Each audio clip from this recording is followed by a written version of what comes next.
एक नहीं, 100 मज़ारें बनी निशाना। सूफी संतों की दरगाहों पर बरपा आतंक। हिंदू मंदिरों और ईसाई चर्चों पर हमला। बांग्लादेश, एक ऐसा देश जहां सदियों की विविधता का गान गाती आई। हिंदू, मुस्लिम, ईसाई, बौद्ध, इन सब का संगम। लेकिन आज इस धरती पर कट्टरता का काला बादल मंडरा रहा है। धार्मिक स्थलों पर हो रहे हमले न सिर्फ अल्पसंख्यकों को बल्कि पूरे देश की सांस्कृतिक आत्मा को चोट पहुंचा रहे हैं। बांग्लादेश के कट्टरपंथियों ने देश भर में करीब 100 जगहों पर सूफी संतों की मज़ारों पर हमला किया है। सदियों से उपासना और भाईचारे की प्रतीक ये मज़ारें अब कट्टरपंथ की आग में झुलस रही हैं। 105 से ज्यादा मज़ारें अब तक ध्वस्त। नरसिंहदी में कट्टरपंथियों ने 3 मज़ारों को निशाना बनाया। नोआखाली, मणिकगंज में भक्तों को खदेड़कर पीटा गया। ये हमले तौहीद जनता जैसे कट्टर संगठनों द्वारा बताए जा रहे हैं, जो सूफी परंपरा को बदतमीजी बताकर नष्ट करने पर तुले हैं। सूफीवाद, जो बांग्लादेश की आध्यात्मिक विरासत का आधार है, शाहजलाल, लालून शाह जैसे संतों की धरोहर आज खतरे में है। बांग्लादेश में धार्मिक असहिष्णुता का साया।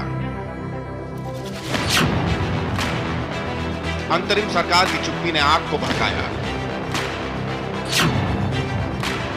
300 से ज्यादा सांस्कृतिक आयोजन रद्द।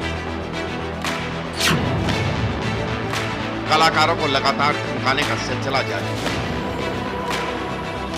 ये हमले सूफी मज़ारों तक सीमित नहीं, इससे पहले हिंदू मंदिरों को निशाना बनाया गया, ईसाई समुदाय के चर्च को तोड़ा गया और अहमदिया मुसलमानों की मस्जिदों को निशाना बनाया गया। राजनीतिक उथल पुथल के बाद 2000 से ज्यादा घटनाएं। 69 मंदिर ध्वस्त, 152 मंदिरों पर आग है। ईसाई समुदाय के चर्चों में भी लूटपाट और तोड़फोड़। अहमदिया मुस्लिम समुदाय की 6 मस्जिदें तबाह। 76 से ज्यादा हिंदुओं पर हमले, 23 हिंदुओं की हत्या। ये घटनाएं सिर्फ इमारतों का विध्वंस नहीं बल्कि सदियों पुरानी सद्भावना का अपमान है। बांग्लादेश का संविधान धार्मिक स्वतंत्रता की गारंटी देता है, लेकिन अंतरिम सरकार की निष्क्रियता ने कट्टरवाद को पनपने दिया। धार्मिक अल्पसंख्यकों पर लगातार हो रहे इन हमलों ने बांग्लादेश की धार्मिक सहिष्णुता पर बड़ा सवाल खड़ा कर दिया है। सूफी परंपरा, जिसने पूरे दक्षिण एशिया में मोहब्बत और इंसानियत का पैगाम दिया, अब उसी की विरासत को कुचलने की कोशिश की जा रही है। लेकिन सवाल यही कि क्या सरकार इन कट्टरपंथी ताकतों पर नकेल कस पाएगी? क्या फिर अल्पसंख्यकों और सूफी परंपरा को मानने वालों पर यह संकट गहराता जाएगा? Bureau report, news India. Bangladesh में जो हालात है वो सोचने पर मजबूर कर रहे हैं कि यहाँ हालात कभी सुधरेंगे भी क्या, क्योंकि लगातार पहले तो गैर मुस्लिमों को निशाना बनाया गया, अल्पसंख्यकों पर हमले हुए, उनके धार्मिक स्थलों को निशाना बनाया गया और अब सूफी संतों के मज़ारों पर हमले। ये बता रहे हैं कि पाकिस्तान की राह पर पूरी तरह से बांग्लादेश जा चुका है। मेरे साथ में इस पर बात करने के लिए खास मेहमान जुड़ गए हैं, धीरज कुमार गुप्ता, जो कि विदेश मामलों के जानकार हैं। धीरज कुमार गुप्ता जी, स्वागत आपका न्यूज़ इंडिया पर। जो हालात अभी बांग्लादेश में बने हुए हैं, कितने चिंताजनक हैं बांग्लादेश के लिहाज से, और साथ ही साथ मैं पूछूंगी भारत के लिहाज से भी। जी जी जी जहां तक मैं समझ पा रहा हूं कि बांग्लादेश अभी जो है चरमपंथियों के ग्रिप में आ चुका है। जो 2-4 परिवर्तन हुए हैं अभी तक में, जैसे श्रीलंका में हुआ है, नेपाल में हुआ है और जर्मनी में भी कुछ आवाज उठ रही थी, और अभी 1.5 लाख लोग इंग्लैंड में जो प्रदर्शन किए हैं, फ्रांस में जो प्रदर्शन हुआ है, उसमें जो एक जो महत्वपूर्ण परिवर्तन हुआ है वो बांग्लादेश में हुआ। बांग्लादेश में जहां तक मैं देख पा रहा हूं कि वो बिल्कुल चरमपंथियों वाला, मतलब बांग्लादेश में एक पॉजिटिव गवर्नमेंट थी जो कि 7.4 तक का जीडीपी इस बार लेके गई थी और विश्व में उसकी एक इमेज बन रही थी।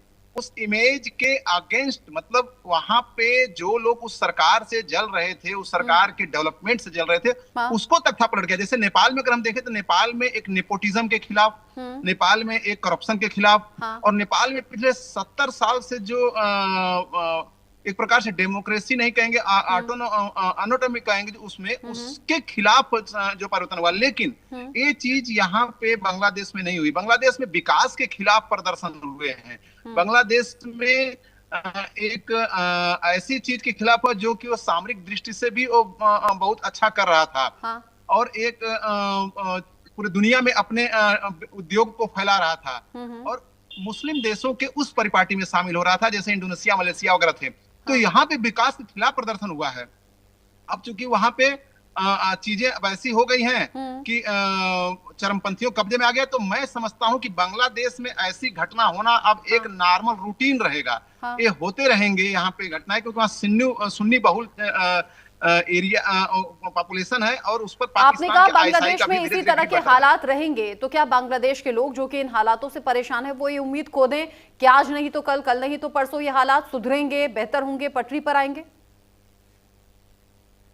जी जी, देखिए बांग्लादेश में अभी आने वाले दिनों में ये हालात नहीं सुधरने वाले हैं, क्योंकि वहां पे जैसे अभी 2 यूनिवर्सिटी के इलेक्शन हुए हैं, वहां पे जमाते इस्लामी के लोग चुन के आए हैं, जो इतिहास में पहली बार वहां पे हुआ है। तो वहां पे जो लहर चल रही है कट्टरवाद की, अब वो कट्टरवाद की लहर को कम से कम हम समझते हैं कि 3 से 4 साल 5 साल लगेगा, और तभी वो परिवर्तन होगा जिसमें विदेशी शक्तियों का हस्तक्षेप होगा, चाहे कूटनीतिक स्तर पे, चाहे डायरेक्ट हस्तक्षेप से।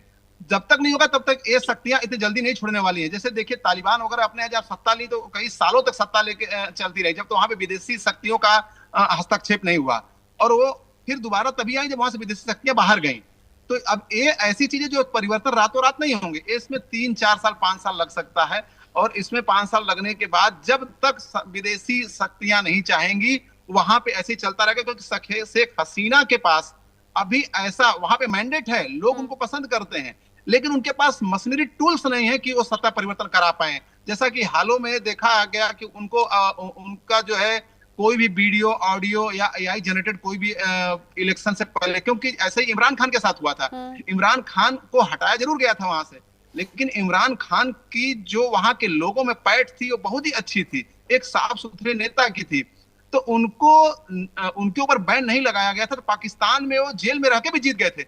यही कंडीशन शेख हसीना के साथ होने वाली थी। शेख हसीना जी भी भारत में प्रवासी होके और बाहर होके भी वो जीत जाती, लेकिन अब धीरे धीरे पाकिस्तान से सीख लेते हुए वहां की सत्ता ने, वहां की सेना ने वहां पे इनके हर एक चीज में बैन कर दिया ताकि पब्लिक के पास इनका संदेश जाए ही नहीं। जी अर्जुन, जिस तरीके से आपने बताया अलग अलग सिनेरियो में बांग्लादेश के हालात को हमारे व्यूअर्स तक आसान भाषा में अब समझा भी रहे हैं। शेख हसीना का पद से जाना, तख्ता पलट होना, वहां लोगों ने अलग अलग तरह की परेशानी झेली है। आपने अर्थव्यवस्था, जीडीपी का जिक्र किया। बांग्लादेश का कभी एग्जाम्पल दिया जाता था, पाकिस्तान, शहबाज शरीफ की तरफ से कहा गया था कि देखो भाई बांग्लादेश हमसे ही टूटकर बना है, लेकिन देखो कैसे ग्रो कर रहा है और हम कहाँ के कहाँ हैं। लेकिन उसके बाद जो चीजें पलटी हैं बांग्लादेश में, ऐसा लग रहा है पाकिस्तान की राह पर जा रहा है। ये जो बीज बोए गए हैं बांग्लादेश में तख्ता पलट के और आज इन बिगड़ते हालातों के, इसके पीछे रीजन आपको क्या नजर आता है? और हमने देखा है यहाँ सैकड़ों फैक्ट्री बंद हो गई, हजारों लोग यहाँ पूरी तरह से बेरोजगार हो गए, कई कई महीने से सैलरी नहीं मिली है। आम चुनाव की तरफ आगे लोग सिर्फ उम्मीदें कर रहे हैं कि आम चुनाव हो, शायद स्थिति पटरी पर आ जाए, लेकिन उसकी गुंजाइश कितनी? जी रचना जी, देखिए डेमोक्रेटिक सेटअप श्रीलंका में भी था, डेमोक्रेटिक सेटअप बांग्लादेश में भी था, डेमोक्रेटिक सेटअप नेपाल में भी था, डेमोक्रेटिक सेटअप फ्रांस में भी था। लेकिन ये घटनाएं हुई।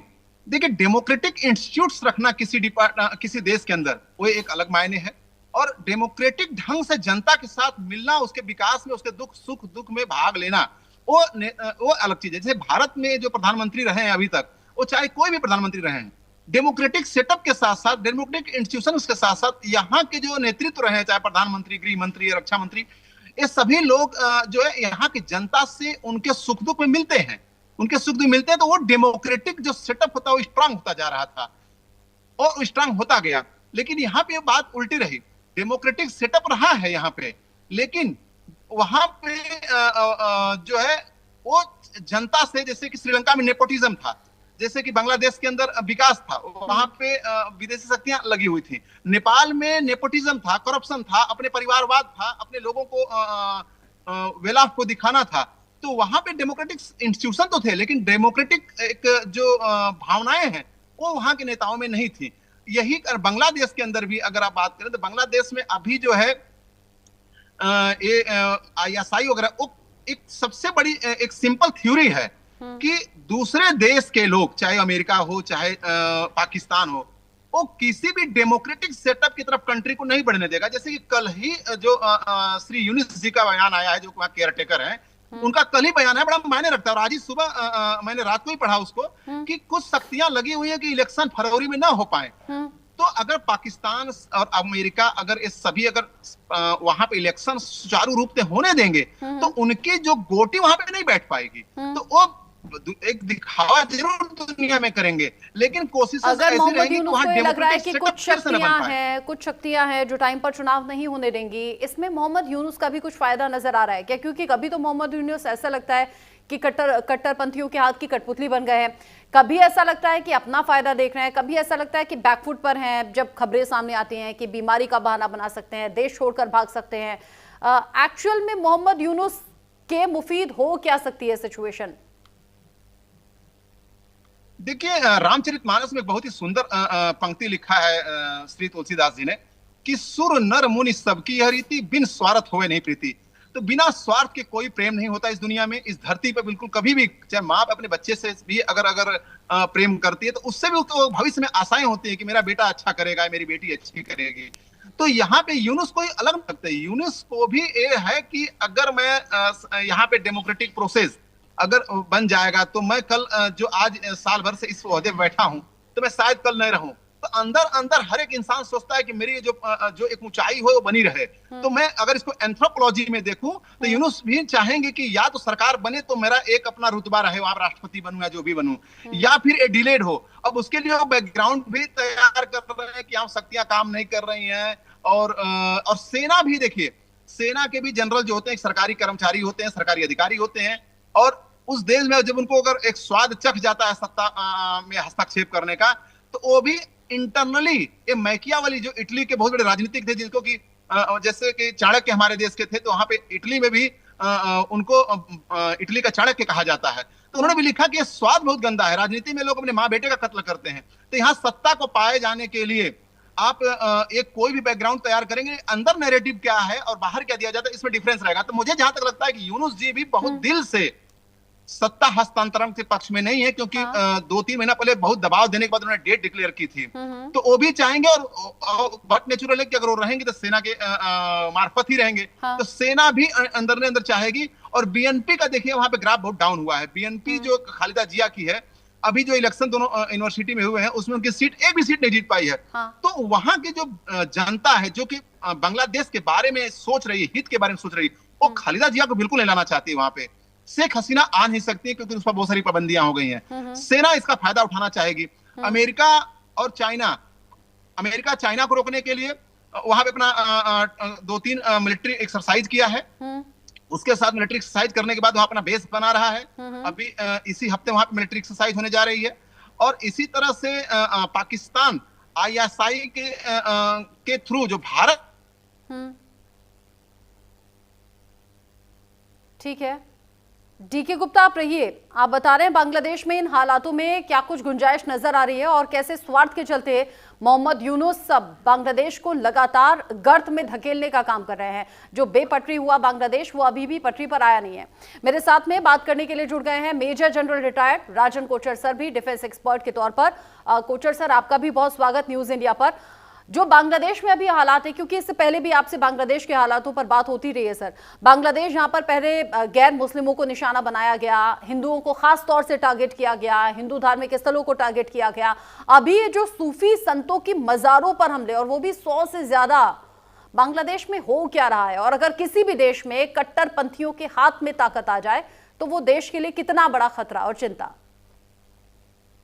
देखिए रचना जी, ये बहुत इंपॉर्टेंट मुद्दा आज आप लेके आए हैं। देखिए, जो बांग्लादेश में होता है उसका डायरेक्ट इम्पैक्ट भारत के ऊपर पड़ता है, क्योंकि नेबरिंग स्टेट्स हैं, त्रिपुरा, वेस्ट बंगाल, इस तरीके के, जहाँ पे काफ़ी एथनिसिटी हमारी मिलती है, और जब स्पेशली ये रिलीजियस मॉन्यूमेंट्स को टारगेट किया जा रहा है, इसको मंदिर को, और ये आपके सूफी के जो आपके रिलीजियस प्लेसेस हैं, तो ये एक डायरेक्ट इम्पैक्ट भारत पे पड़ता है। इसीलिए भारत को इसकी फिक्र रहती है कि बांग्लादेश में क्या हो रहा है। अब प्रॉब्लम क्या है बांग्लादेश में? आज आप बांग्लादेश की गवर्नमेंट देखें, जो मोहम्मद यूनुस के साथ एडवाइजर्स हैं, जामात इस्लामी के हैं, हिफाजत इस्लाम एक और ग्रुप है, कट्टरपंथी ग्रुप है, जो अभी प्रोमिनेंस गेन कर रहा है और ये अपने काडर को और बढ़ा रहा है। देखिए, पहले जब शेख हसीना थी, इन सबको दबा के रखा गया था, एक सेक्युलरिज्म की तरफ बांग्लादेश अपने आप को प्रोजेक्ट कर रहा था, इकोनॉमी भी अच्छी चल रही थी, उसका जीडीपी भी अच्छा था, ग्रोथ रेट भी अच्छा था। अब क्या हुआ है कि जब से ये शेख हसीना को निकाला गया है, आपका 1 साल से ऊपर हो चुका है, बांग्लादेश एक डिक्लाइन की तरफ जा रहा है। और खास तौर पे ये जो कट्टरपंथी एलिमेंट है, 3 वजह हैं इनको, ये जो उभर के किस लिए आ रहे हैं। पहली चीज, इनको गवर्नमेंट की सपोर्ट मिलती है, बिकॉज गवर्नमेंट में इनके अपने बंदे बैठे हुए हैं। दूसरी है कि एक weak law and order system है बांग्लादेश में। अगर आप आज बांग्लादेश की पुलिसिंग अगर आप देखें, तो आप देखेंगे कि इस तरीके के इंसिडेंट्स होते हैं, मजबूरन बांग्लादेश की फौज को स्ट्रीट्स पे आना पड़ा। और चीफ ने, जनरल वक़ारुज़्ज़मान ने एक स्टेटमेंट दिया था कि अब मैं नहीं चाहता कि हमारी जो आर्मी है वो लोगों के साथ उनकी लॉ एंड ऑर्डर समस्या में उलझे, और इसीलिए वो चाहते थे आर्मी अपने बैरक्स में वापस जाए। पर अभी पूरी तरीके से अगर आप इसको बांग्लादेश को देखें, ये एक्चुअली हुआ नहीं है। अभी भी आप देखें, बांग्लादेश में कुछ सेंसिटिव एरियाज में आर्मी आपकी डिप्लॉयड है, तो एक इसकी वजह होगी weak law and order situation. और तीसरी है कि ये जो सोशल मीडिया है ना, ये बहुत इसका इम्पैक्ट कर रहा है। अब एक डिस इन्फॉर्मेशन कैंपेन जो इस तरीके से बांग्लादेश में चल रहा है, लोगों को उकसाया जा रहा है, और सोशल मीडिया अभी एक बांग्लादेश एकेडमिक स्टडीज की एक रिपोर्ट है इसके ऊपर, खास तौर पे जो रिपोर्ट है, जो सोशल मीडिया जिस तरीके से एक बहुत इंपॉर्टेंट रोल प्ले कर रहा है इनको और भड़काने के लिए। इसीलिए आप देखते हैं कि जब स्ट्रीट्स में ये मॉब आ जाता है, तो एक मॉब मेंटालिटी क्या होती है, वो सोचती नहीं है। जो एक मूवमेंट इसको लेके वो मॉब निकलती है, और वो एक स्टेज आ जाती है, वो आउट ऑफ कंट्रोल हो जाती है। अब आप इसको मुझे बताइए, आप ये जो रिलीजियस प्लेसेस को जलाएंगे, तो इसको क्या हासिल होने वाला है? आप इसको क्या इससे हासिल कर सकते हैं? इनफैक्ट सबसे ज्यादा सेंसिटिव तो वही होता है, किसी भी रिलीजन से जुड़े हुए वहां के धार्मिक स्थल, और अगर आप उन्हें फूंक देंगे या वहां तोड़फोड़ करेंगे, वहां हमला करेंगे, तो सबसे ज्यादा सेंटिमेंट्स हर्ट होंगे। मतलब धर्म तो ऐसी चीज है कि लोग कहीं भी कैसे भी भड़क जाएं, वही अभी हो रहा है बांग्लादेश में।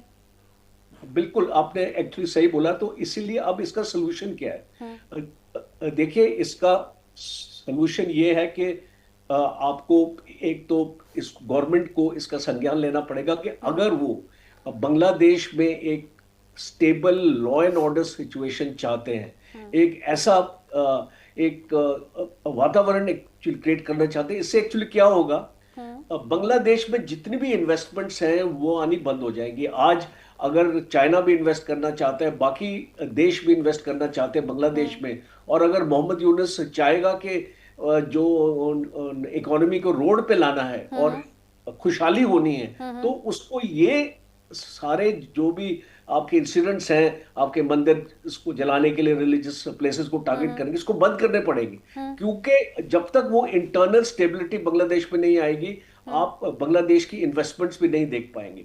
दूसरा है कि एक भारत के साथ कम्युनिकेशन करना बहुत जरूरी है। देखिए, अभी भारत और बांग्लादेश की दूरियां बढ़ती जा रही हैं। अब मैं देख रहा हूं कि जो स्टेटमेंट्स इस तरीके से आ रही हैं, भारत कोशिश कर रहा है कि मोहम्मद यूनुस को टाइम पे टाइम उसको एक बताता रहे कि हमारे कंसर्न्स भी हैं, हमारे जो वहां पे हिंदू पॉपुलेशन है, वो हमको भी अफेक्ट करती है, बट आई थिंक उसका कोई इतना ज्यादा एक्चुअली फर्क नहीं पड़ रहा है। तो ये बहुत जरूरी है कि हम इसको एक स्ट्रक्चर्ड मैनर से बांग्लादेश के ऊपर प्रेशर डाला जाए। और लास्ट पॉइंट ये है, देखिए बाहर की ताकतें तो लगी हुई हैं, आपका यूनाइटेड स्टेट्स भी आपका लगा हुआ है, चाइना भी लगा हुआ है, दोनों को अपने वेस्टेड इंटरेस्ट है बांग्लादेश में। आज अगर हम आईएसआई की मूवमेंट्स बांग्लादेश में देख रहे हैं, और हम देख रहे हैं कि पाकिस्तान का फॉरेन मिनिस्टर भी बांग्लादेश आता है और ऐसी स्टेटमेंट्स आपकी निकलती हैं, बांग्लादेश का आर्मी चीफ भी पाकिस्तान जाता है, तो ये एक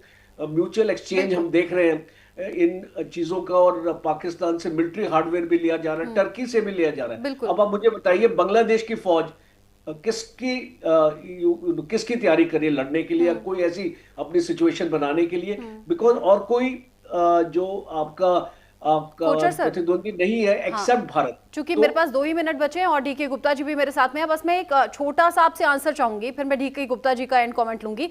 मुझे बताइए, बांग्लादेश में जो अभी हो रहा है, हम कह रहे हैं पाकिस्तान के रास्ते पर चल रहा है बिल्कुल बांग्लादेश, और ये अपनी बर्बादी की इबारत खुद दिख रहा है, लेकिन यहाँ सेना का रोल क्या होना चाहिए आपके लिहाज से? देखिए, सेना का बहुत इंपॉर्टेंट रोल होने वाला है इस इलेक्शन को कंडक्ट करने के लिए, क्योंकि अगर बांग्लादेश को एक फ्री एंड फेयर इलेक्शन चाहिए, अगर एक रिग्ड इलेक्शन चाहिए तो चलो आप उसको कर सकते हैं, और मोहम्मद यूनुस अपना जिसको जिताना चाहता है वो जिता देगा, अपने आप को भी जिता सकता है। बट सेना का बहुत इंपॉर्टेंट रोल, बिकॉज बांग्लादेश में इलेक्शन होके रहेंगे, तो इसमें कोई डाउट नहीं है, बिकॉज बांग्लादेश के आर्मी चीफ यानी आप कह रहे हैं बांग्लादेश में सेना का इंपॉर्टेंट रोल होने वाला है और होना भी चाहिए। लेकिन इससे पहले डीके गुप्ता जी कह रहे थे कि यहाँ मोहम्मद यूनुस का अगर पर्सनल इंटरेस्ट है तो सेना का भी अपना पर्सनल इंटरेस्ट है, और उन्हें भी जो राजनीति का स्वाद है उन्होंने चख लिया है। गुप्ता जी, आपका एंड कमेंट। अनम्यूट कर लें आप खुद को, शायद म्यूट हैं। यहाँ पे सत्ता आ चुकी है, अब वो हार्ड लाइनर्स के हाथ में आ चुकी है। उसमें परिवर्तन तभी होता है, संस्थागत परिवर्तन तभी होगा जब विदेशी ताकतें इसमें लगेंगी। अब कनाडा के एग्जांपल, जब भारत के प्रधानमंत्री ने किस तरह से कनाडा में वेब को बदला, वहां पे कनाडा में अमेरिका के साथ जैसे मिलके वहां पे जिस तरह सत्ता परिवर्तन हुआ, उसके बाद जो खालिस्तानियों के सपोर्ट में वहां की सरकार थी, वो सरकार बदलने के बाद उन्होंने पहली रिपोर्ट जारी की थी, उन्होंने स्वीकार किया, पहली बार इतिहास में ऐसा हुआ है कि नहीं, खालिस्तानी जो है यहाँ फंडेड हो रहे हैं और भारत के इंटीग्रिटी के लिए खतरा है। तो इस कूटनीतिक स्तर पर कराया जाता है। और मुझे लग रहा है कि बांग्लादेश में भी मैं पिछले 2-3 महीने में देखूं तो हिंदुओं पे अटैक कम हुए हैं। हिंदुओं पे जो रोड पे मारा जा रहा था, पीटा जा रहा था, वो सब कम। अभी इंस्टीट्यूशनलाइज अटैक हो रहे हैं, जैसे मंदिरों पे हो रहे हैं, कभी कभी कुछ ऐसे हो रहे हैं। तो यहाँ पे जो अभी फरवरी में ट्रंप ने मोदी जी को बोला था कि मैं बांग्लादेश